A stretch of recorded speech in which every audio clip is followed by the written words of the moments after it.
On philosophy, it would seem neither improper nor undesirable if before the exposition of the particular subject of the lecture that I now have the occasion to give, that I put forward a general word about philosophy as such.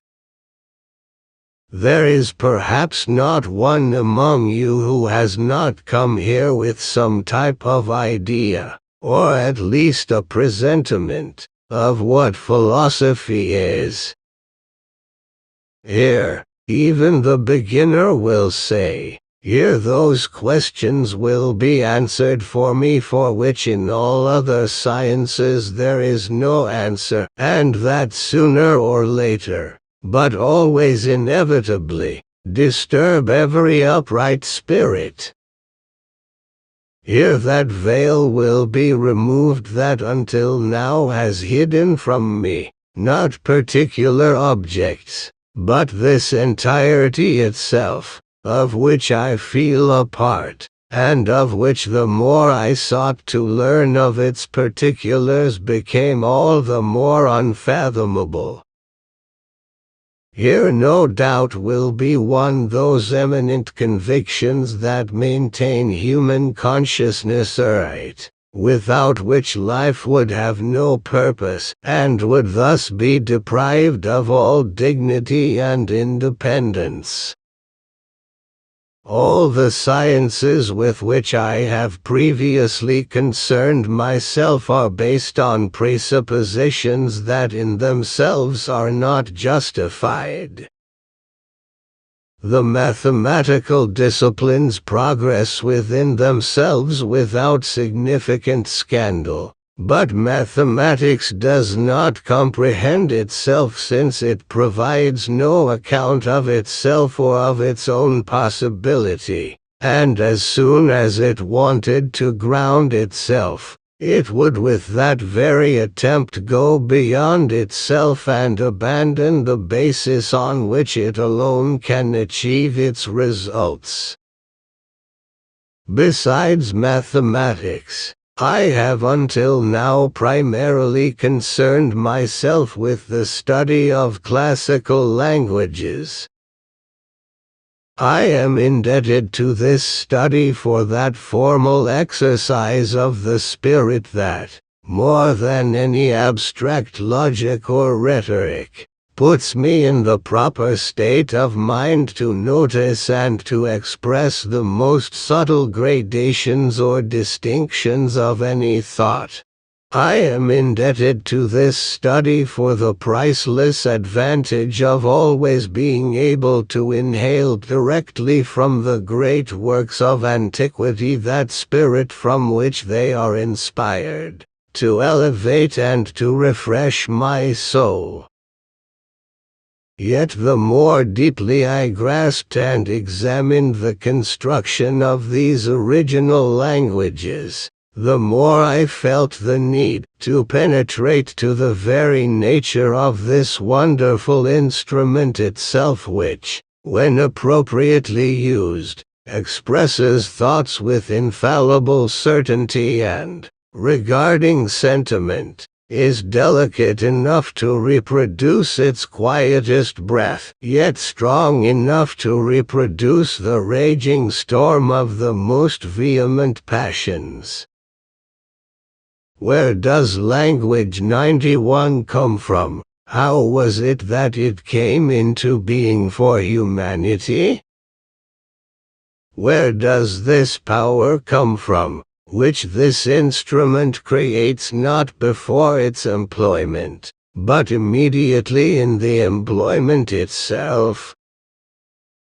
A power that I brandish not with hands or external organs, but directly with the spirit itself, within which I truly dwell, which animates me, and within which I move freely and with no resistance. Next I directed my attention to the external objects of nature around me.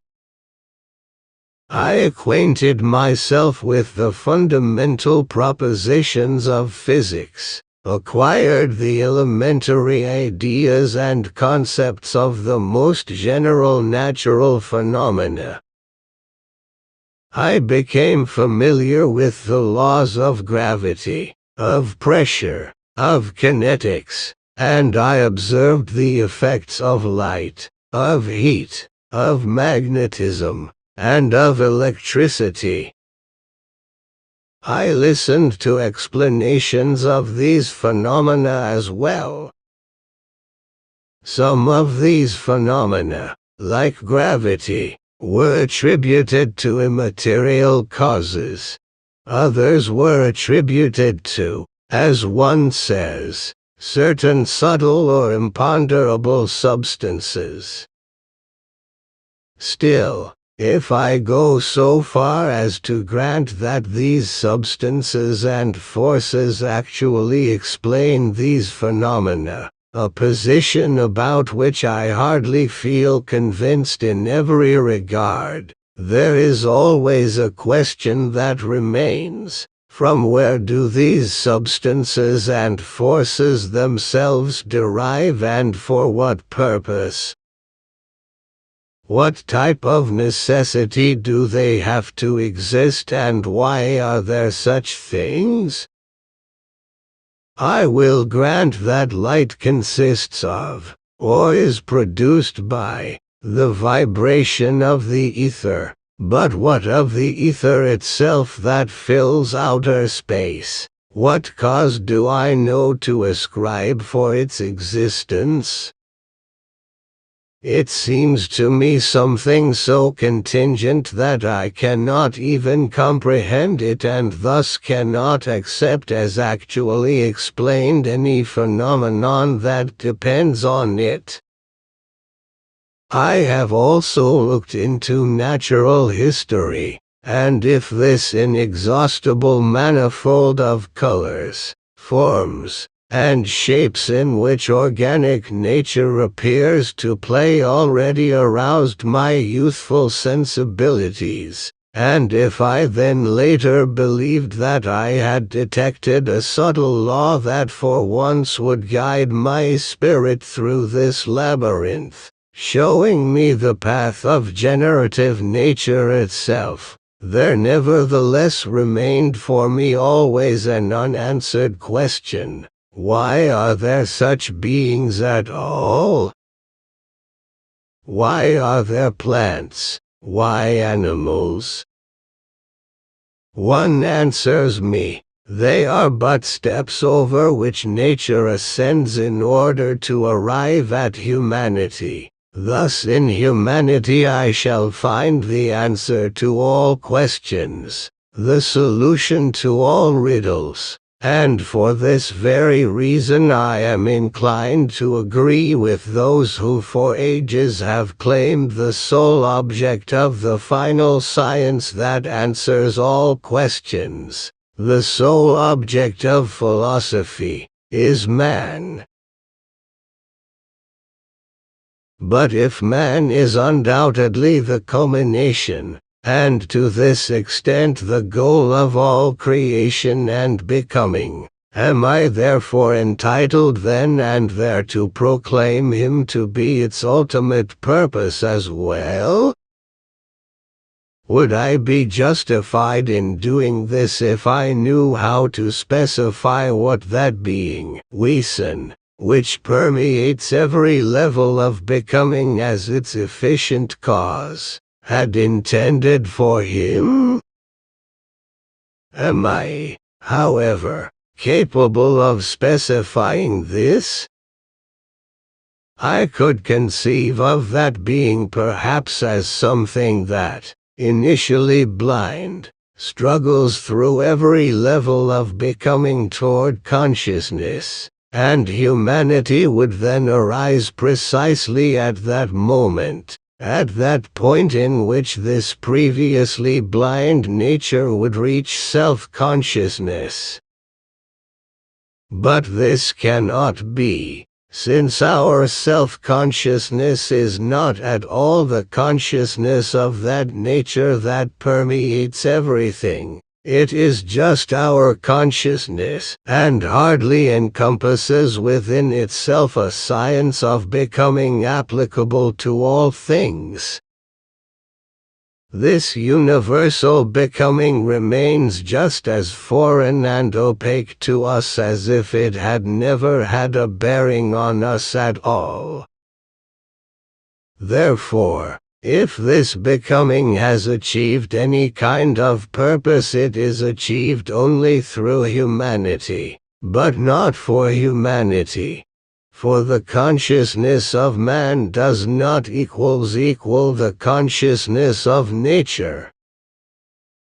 But, one answers, of course the ultimate and highest purpose does not lie in the human faculty of cognition, since if nature is impenetrable to man, conversely, man is foreign to a nature that indeed continues beyond him and his works, and thus for which he has no significance.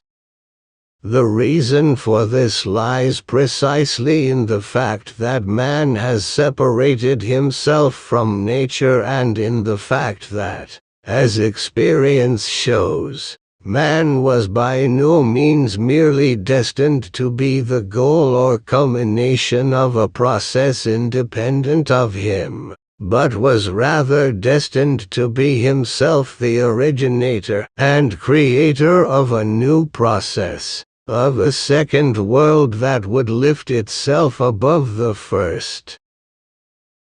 The true purpose of man lies in what he, through the freedom of his will, should be in this different world. Man was the goal of nature only to the extent that he was destined to sublat, aufzuheben, nature within himself, to continue beyond nature, and to begin for himself a new chain of events.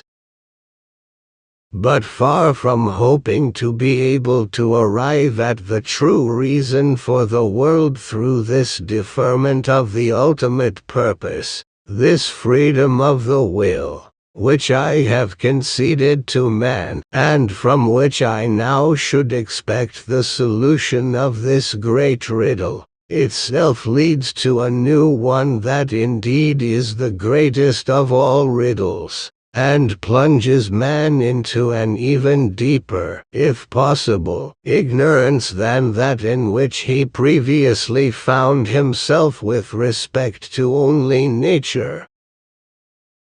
For when I consider the actions and consequences of this freedom in general, and I had also taken at least a general look at history before I turned to the study of philosophy, this world of history presents such a dreary spectacle that I completely despair of there being no purpose, and therefore no true reason for the world.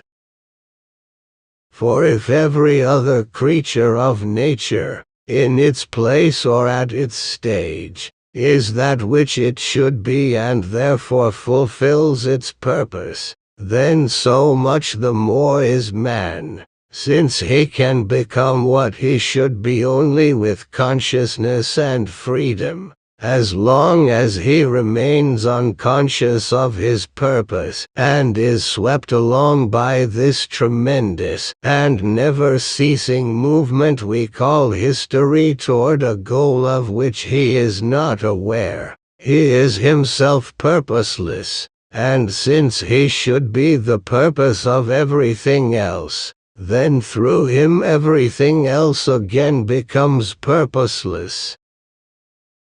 All of nature toils and is engaged in unceasing labor. Man for his part also does not rest, and it is as an old book says, although everything under the sun is so full of toil and labor, one nonetheless does not see that anything is improved or that something is truly accomplished in which one might truly believe. A generation passes away, and another arises to itself again pass away. In vain we expect that something new will happen in which this turmoil will finally find its goal. Everything that happens happens only so that something else again can happen, which itself in turn becomes the past to something else. Ultimately, everything happens in vain, and there is in every deed, in all the toil and labor of man himself, nothing but vanity. Everything is vain, for vanity is everything that lacks a true purpose. Thus far from man and his endeavors making the world comprehensible, it is man himself that is the most incomprehensible, and who inexorably drives me to the belief in the wretchedness of all being, a belief that makes itself known in so many bitter pronouncements from both ancient and recent times. It is precisely man that drives me to the final desperate question: why is there anything at all? Why is there not nothing? That there should be a science that responds to these questions, which would snatch us from this despair, is unquestionably a compelling, indeed a necessary, longing, a longing not of this or that individual person, but of human nature itself.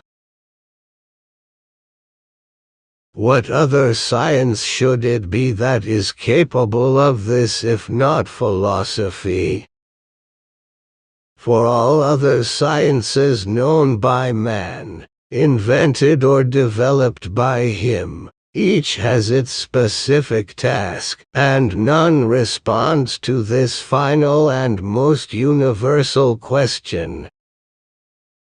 So there will be no doubt about this. Philosophy is in itself and at all times the most longed for of sciences, since through it all other knowledge receives both its first highest reference and its final support.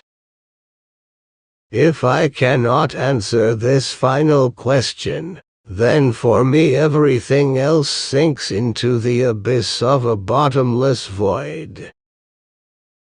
These questions, however, are not now advanced for the first time, and the need for philosophy has not arisen only in our age. What Horace says regarding heroes, Fuere fortes anti-Agamemnon, applies to those who search for wisdom as well. One philosophical spirits have wandered not only under the plane trees of the Lycius, but also under the palms along the Ganges and the Nile, even if no perceptible or definitive word, but at most a vague sound, has reached us, and even the earlier as well as the later philosophers of Greece, Pythagoras as well as Plato, were familiar with questions on account of which they deemed it worth the trouble to travel to the ends of the known world to secure their answers, as, for example, the dying Socrates challenged his students to ask even the barbarians about wisdom. And how many and what momentous centuries have in the meantime passed over the human spirit? How this wisdom was first transplanted through Christendom to Europe, and then in more recent times through the virtually unrestricted expansion of world relations, how the Orient and the Occident are not merely coming into contact with one another, but are being compelled as it were, to fuse into one and the same consciousness, into one consciousness that should for this reason alone be expanded into a world consciousness. How much has the German spirit alone achieved and accomplished for philosophy from the Middle Ages until now? Yet we must nonetheless confess that there was perhaps never before now a time in which a philosophy that would actually take hold of the great issues, not merely treat them with formulas, was more urgently and universally needed, and perhaps no other time when we have been driven farther away from philosophy's proper goal. If for many years human affairs have maintained a certain uniform course, then they become convictions necessary for life that, quite independent of philosophy, acquire their validity precisely through their necessity, a type of sweet habit. In such times, one does not easily think of an investigation of these principles, and even if these long-held standards and doctrines have long since inevitably grown lax, and indeed have fundamentally lost their original force, precisely such a fact is handled as a mystery. For fear of destroying the cozy situation, one avoids looking this fact in the face or declaring that the moral and spiritual powers that still hold the world together, albeit in a merely habitual sense, have long since been undermined by the advance of science. Such a situation can often last so unbelievably long because precisely that which was untenable in the earlier beliefs, according to the previous concepts, is so obvious that the more powerful minds do not find it worth the trouble to expose this, and instead leave the business to those mostly powerless minds, incapable of doing anything on their own, to publicly declare what for every profound observer has long since ceased to be a mystery, namely, that there is no place for these truths, considered as unassailable, in the consciousness of the present age. There then arises most often a great clamor, not so much about the matter at hand, which one has long since been unable to hide and now cannot deny as well, as about the unseemly audacity with which the matter is proclaimed. The more farsighted, however, will recognize in all this only an actual need, the need to become aware in a new way of the principles that hold human life together. Not the truths but the consciousness in which, as one says, they can no longer find a place, is that which is obsolete, and should therefore make room for a different, expanded consciousness. But the transition to this new consciousness cannot happen without a disruption, indeed without a momentary nullification, Aufhebung, of the earlier condition. In this general breakdown, there will be for quite some time nothing that is secure, to which one could subscribe, and on which one could build. The beautiful and enchanted illusions of an age gone by vanish before the merciless truth. Truth, pure truth, is what one demands and still seeks in all relations, in all the institutions of life, and one can only rejoice when a time comes in which war is openly declared on every lie, every deception, where as a principle it is proclaimed that what is desired is truth at any price, even the most painful.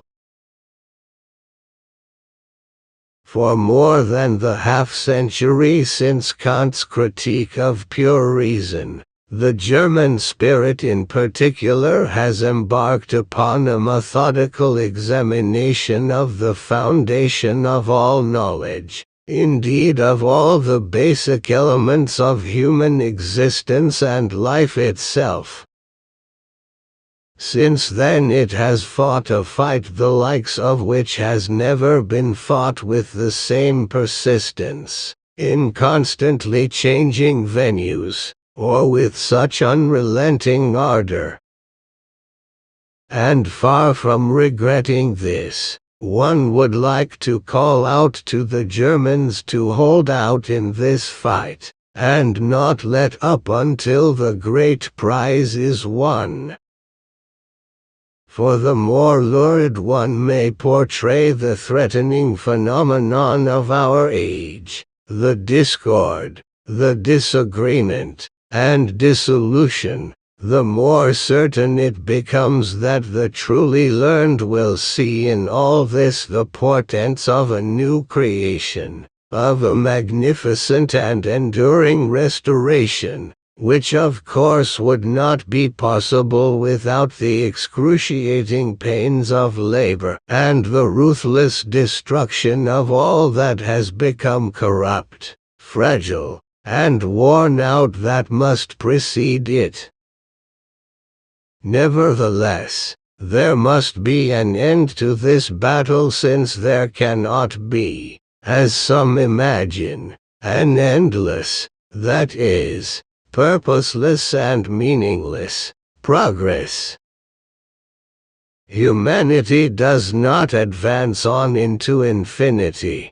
Humanity has a goal. There is, therefore, a point to be expected where the struggle for knowledge achieves its long-sought aim, where the millennia-long unrest of the human spirit comes to its rest, where man finally takes hold of the proper organism of his knowledge and learning, where the spirit of universal mediation pours forth like a balm over all the previously disparate and mutually exclusive elements of human learning, healing all the wounds that the human spirit in its zealous struggle for light and truth inflicts on itself, and from which our age still partially bleeds. But this would be too much. One could, for instance, object to our last remarks, to expect of philosophy, if through it one considers a restoration of this age as possible, since on the contrary philosophy itself has fallen into contempt, and that widespread interest, that enthusiasm for philosophy which one knew in earlier times, is no longer apparent. It may well be that over a long period of time, and benefited by accidental circumstances, a way of doing philosophy has made itself credible that conveyed to some honorable men a certain aversion to philosophy. And perhaps an entire class of esteemed scholars who come from such an age believe, and have made no secret of this, that they can do away with all philosophy. In this case, of course, when pure historical knowledge is not combined with a sense for the ancient classics, and instead steps in as its replacement, the lack of a more profound education will soon become perceptible. However, If I see in philosophy the means for healing the fragmentation of our time, then I do not thereby mean a feeble philosophy that is a mere artifact. I mean a robust philosophy of the type that can measure up to life and that, far from feeling powerless in the face of life and its awesome reality, or being confined to the miserable business of only negation and destruction, takes its vitality from reality itself, and for this very reason brings forth something that is again efficacious and enduring. Still, perhaps one says, it is not at all the task of science, and thus not that of philosophy, to bring the shrill discord of this age back into harmony. Would not the healing and reconciliation of our age be expected more truly from poetry? Yet history shows us well that an exuberant age, contented and satisfied with itself, pours itself into poetry, and proclaims that poetry is as it were the natural product of an era that has appeased all its essential interests. On the other hand, however, history shows us no example of an age that deeply divided, confused, and doubtful of itself has reconciled and healed itself through poetry. Secrets, says Friedrich Schiller, are for the happy. Too indeed, one could say that poetry is for the happy. Yet where are those who are happy in an age that is at odds with its past and present, that cannot find the breakthrough to a different age, into the true future? If an actual poet is found in such an age, he will be of the type that knows how to gather all the dissonance of the times into his spirit and combine them into an elaborate but supremely subjective totality, like Lord Byron.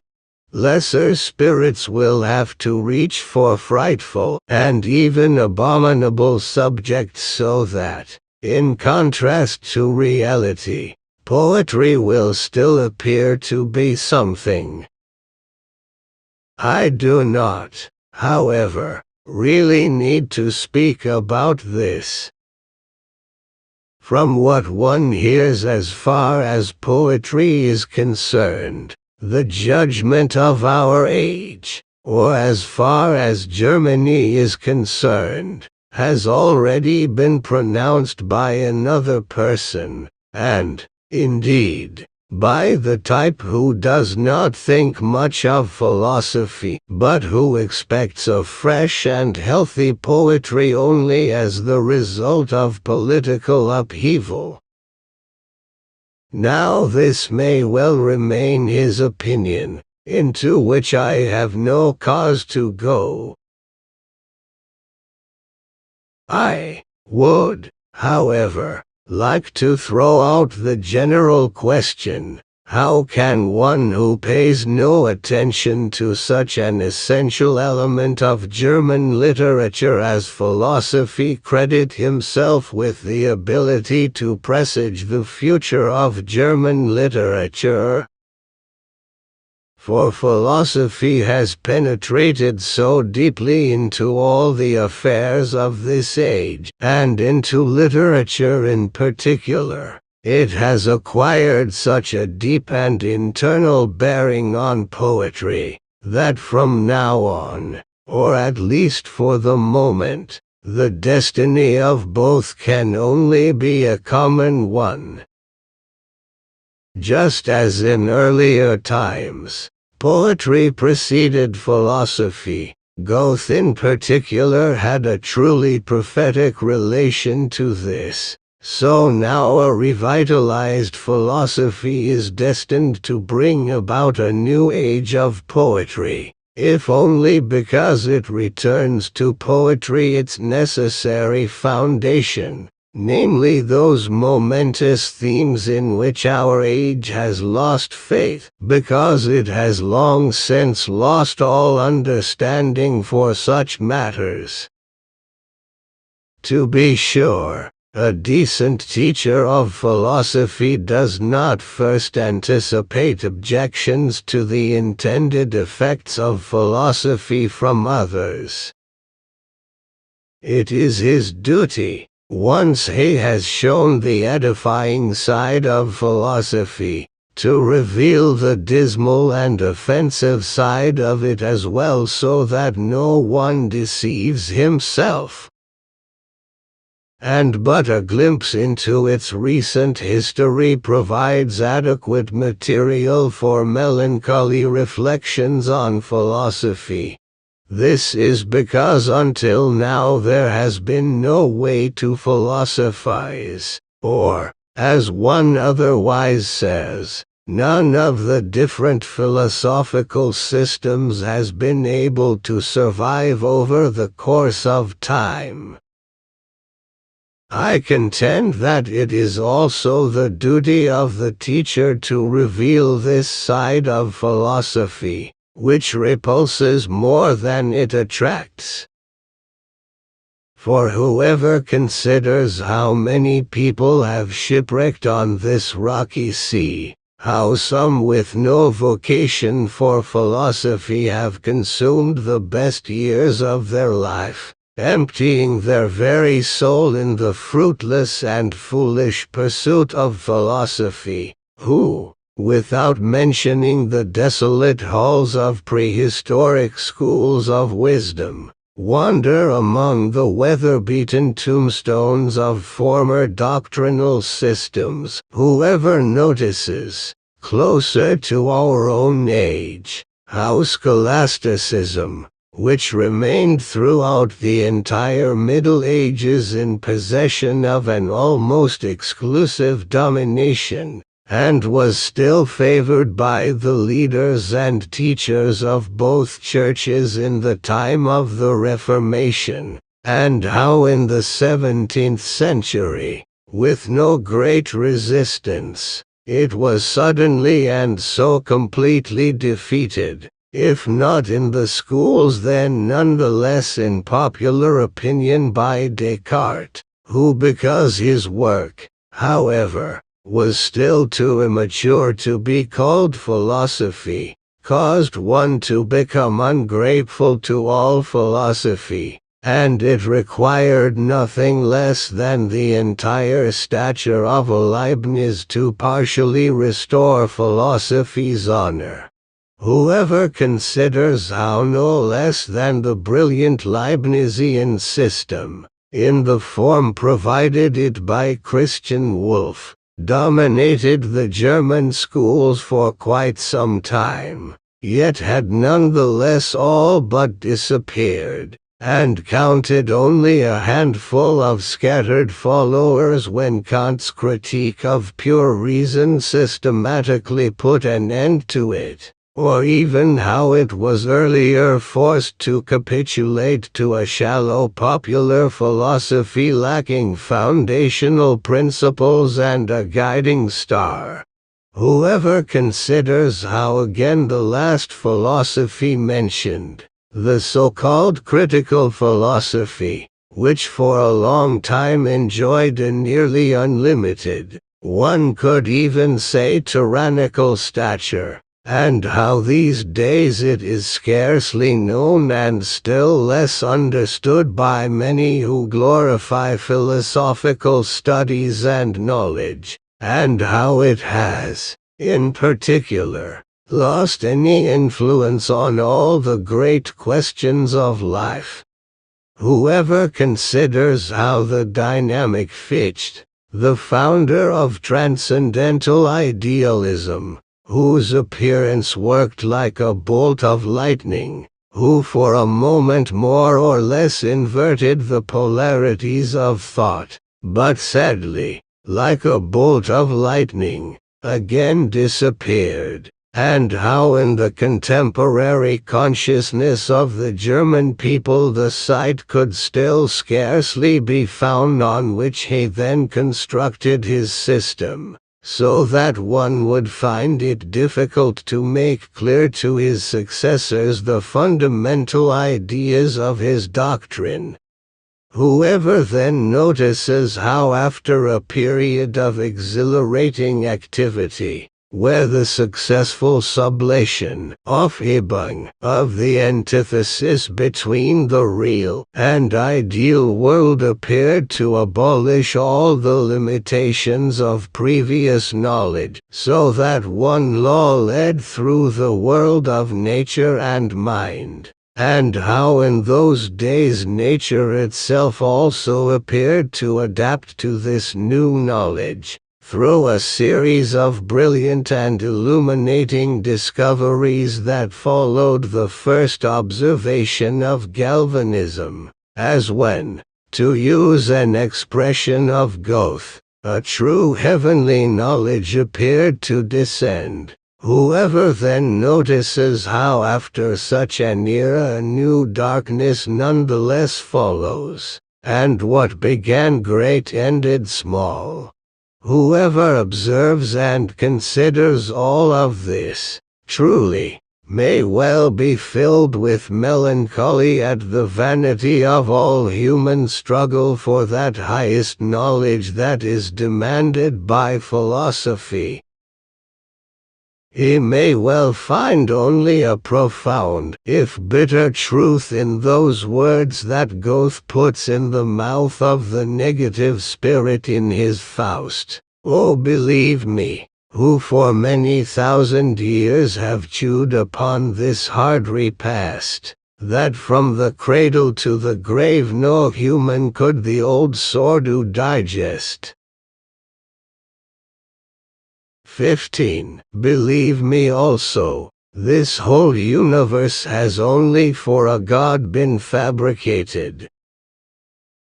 He finds himself in an eternal glory, but us he's brought to darkness unabated, and you but one brief day has allocated. 3. This diversity, this alternation of systems not merely different from each other, but also opposed to each other, is a phenomenon that in any case indicates a quite distinctive nature of philosophy.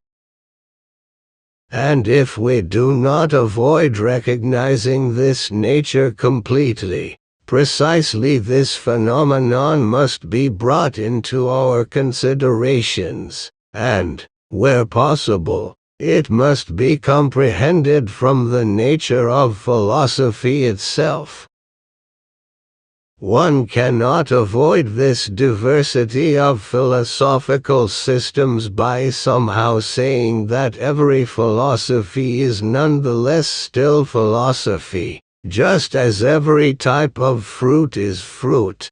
And how amazing would it be if someone would reject grapes or some other type of fruit because, although he craved only fruit, he did not crave this fruit. I do not believe that the objection, which takes the diversity of systems in philosophy as proof against philosophy itself, allows itself to be repulsed with merely this simile. To begin with, it is not compelling that he who craves fruit must for that very reason accept any type. For if along these lines one offered him for example a wild pear, or so-called Heerlinge, he would be justified in saying that that is not fruit, since he had asked for fruit, namely, something edible. Just as one with a thirst who craves water would not be obliged to drink nitric acid, since he craves something drinkable, not something that is just physically or mechanically drinkable, a pottle, but rather something that to his taste is drinkable, that is, a potable.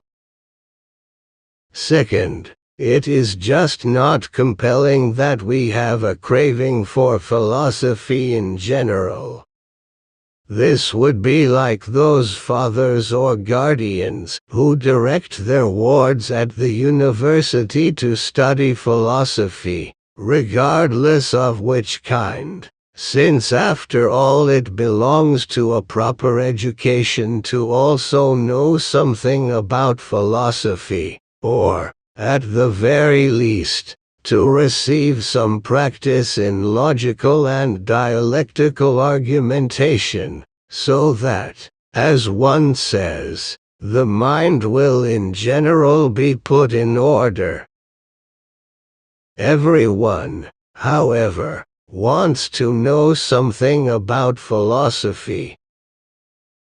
For example, one who acts like he has contempt for philosophy would probably take no offense if one said to him that he does not know how to compose a march or Latin verse, but would nonetheless find it highly offensive if one were to tell him that he does not have a philosophical mind.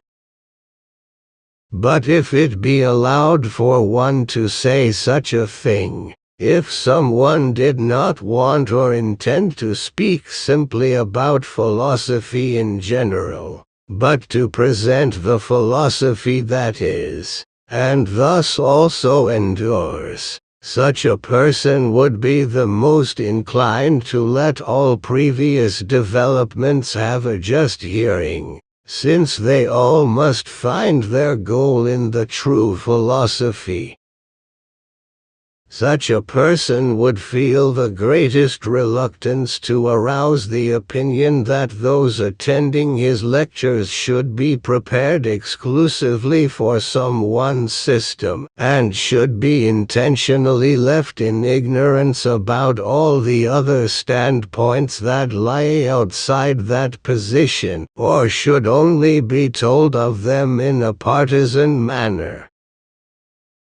Nothing could more enrage a youthful and fiery sensibility, burning for the truth, than the intention of a teacher to prepare his audience for some one special or particular system, wishing in this way to emasculate them by underhandedly removing the freedom of inquiry. Consequently, I have prefaced all my other lectures on philosophy with a genetic exposition of the systems of philosophy that have arisen since Descartes until recent times. Recently there has been a profusion of such expositions written and presented in which partisan intentions unfortunately stand out all too shrilly. For unfortunately, in some circles philosophy has gradually become a partisan issue, whereby it has nothing to do with truth, but only with the preservation of an opinion.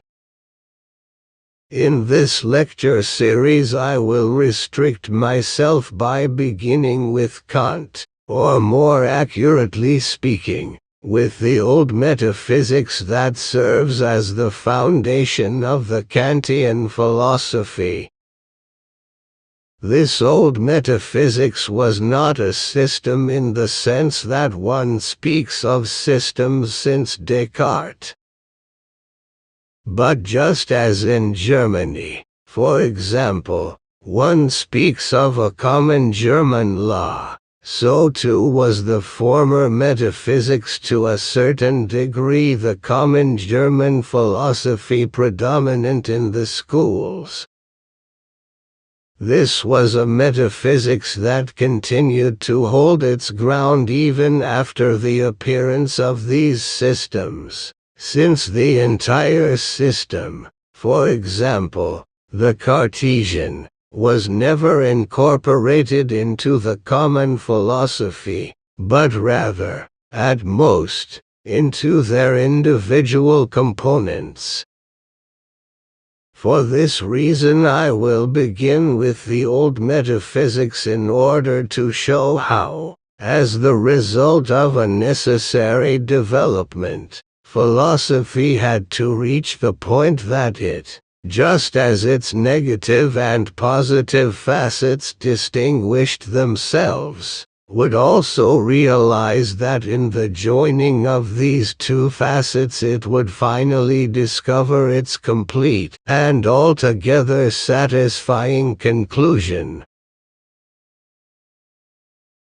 You see this point already touched on in an earlier lecture, where it dealt with the presentation of the positive philosophy itself, which I again pick up here in order to ground it and expound on its skill further. Yet, since this time the negative or rational philosophy will only be spoken of according to its general propositions, ideas, and methods without itself being explicated, I will attempt for this purpose a different derivation of this science that for some of you will be perhaps more comprehensible. On the academic study of philosophy,